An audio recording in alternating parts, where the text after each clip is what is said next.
ফজলুল হক মুসলিম হলে একজনকে চোর সন্দেহ করে 3.5 ঘন্টা যাবত অকথ্য নির্যাতন করা হয়েছে, কিন্তু সেখানে প্রভোস্ট প্রশাসন উপস্থিত ছিলেন না। এবং এই 5 আগস্টের এই বিজয়ের পর থেকেই আমরা গণমানুষের যে আকাঙ্ক্ষা, একটা গণতান্ত্রিক রাষ্ট্র নির্মাণের যে আকাঙ্ক্ষা, সেই আকাঙ্ক্ষাকে ধারণ করেই আমরা সামনে এগিয়ে যাব। এমনটাই ঢাকা বিশ্ববিদ্যালয়, জাহাঙ্গীরনগর বিশ্ববিদ্যালয় সহ সমগ্র দেশ এই আকাঙ্ক্ষাকে ধারণ করেছিল। কিন্তু গতকাল রাতে আমরা যে ঘটনাটি দেখলাম, সেটা কি সেই আকাঙ্ক্ষার সাথে সমর্থক? আমরা কি গণ আকাঙ্ক্ষার বিপরীতে এই যে এফএইচ হলে যে ঘটনাটি ঘটেছে সেই বিষয়ে প্রক্টর, প্রভোস্ট, ভিসি কি পদক্ষেপ নিয়েছেন? আমরা বলতে চাই যে 24-এর যে চেতনা আমরা ধারণ করে এই গণ অভ্যুত্থান সফল করেছিলাম, যেই স্বৈরাচারী শেখ হাসিনাকে তার গদি থেকে চ্যুত করেছিলাম, যেই আবু সাঈদ 2 হাত খুলে পুলিশের গুলিকে নিজের বুকে ধারণ করে একটা গণতান্ত্রিক রাষ্ট্র নির্মাণের পথ খুলে দিয়েছিলেন, এই মব জাস্টিসের মাধ্যমে যে হত্যাকাণ্ড হলো, তাকে আমাদের সেই চেতনার সমর্থক? আমরা কি সেই একই বিষয়কে ধারণ করতে পারি?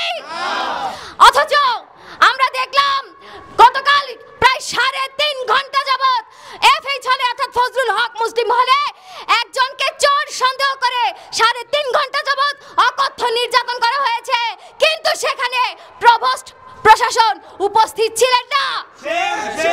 এর থেকে লজ্জার, এর থেকে বড় ব্যর্থতার আর কি নিদর্শন হতে পারে? আমরা ভেবেছিলাম যে স্বৈরাচার এখান থেকে উৎখাত হয়েছে, এখন এখানে গণতন্ত্রের ধ্বজাধারী, গণতন্ত্রকে ধারণ করে, 24-এর চেতনাকে ধারণ করে, গণমানুষের আকাঙ্ক্ষাকে ধারণ করে, আইনের শাসনকে ধারণ করে এমন প্রশাসন আমরা পেয়েছি। কিন্তু গতকালকে নিদর্শন সেই কথা বলে না। আমরা এই প্রশাসনের ব্যর্থতাকে তীব্র ধিক্কার জানাই। আমাদের এই চেতনার সাথে তারা বিশ্বাসঘাতকতা করেছেন। আমরা গতকালকে একটা নির্দেশনা পেয়েছি প্রক্টর অফিস কর্তৃক।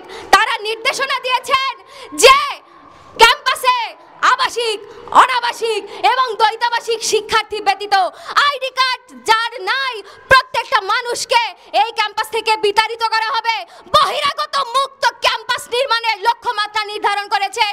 আমরা বলতে চাই, ঢাকা বিশ্ববিদ্যালয়ে বিগত 16 বছরে ছাত্রলীগ যখন আমাদেরকে নির্যাতন নিপীড়ন করেছিল, তখন যে হল সংকটগুলো তৈরি হয়েছিল, তখন যে আবাসন সংকট তৈরি হয়েছিল, তখন যে ক্যাম্পাসে কথা বলার স্বাধীনতাকে হরণ করা হয়েছিল, তখন তার বিরুদ্ধে লড়াই কেবল কি ঢাকা বিশ্ববিদ্যালয়ের শিক্ষার্থীরাই করেছিল?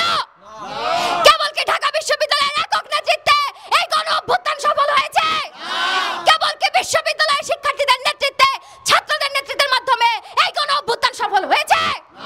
তাহলে যেই জনতা, যেই রিকশাওয়ালা আমার 15 জুলাইয়ে আহত ভাই বোনদেরকে মেডিকেলে নিয়ে গিয়েছিল, বিনা পারিশ্রমিকে মেডিকেলে নিয়ে গিয়েছিল, আজকে আমি তাদেরকে বহিরাগত বলে ক্যাম্পাস থেকে কেন বিতাড়িত করব?